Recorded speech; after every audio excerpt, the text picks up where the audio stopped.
News update కోసం మా channel ని లైక్, షేర్, సబ్స్క్రైబ్ చేయండి.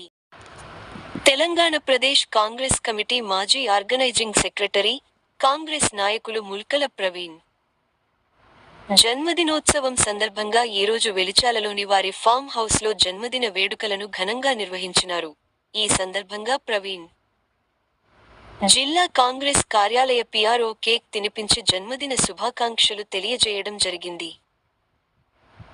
ఈ కార్యక్రమంలో కాంగ్రెస్ నాయకులు బొబ్బిలి విక్టర్, తనతో చదువుకున్న పూర్వ విద్యార్థులు జ్యోతిరాజ్, పాస్టర్ సంతోష్ కుమార్, ప్రశాంత్ కుమార్, పాస్టర్ ఎలీషా, నగేష్, షకీల్, చంద్రశేఖర్ రెడ్డి, డానియల్ ప్రవీణ్, ఆసిఫ్, ఇస్కుల్లా ప్రవీణ్ తదితరులు పాల్గొన్నారు.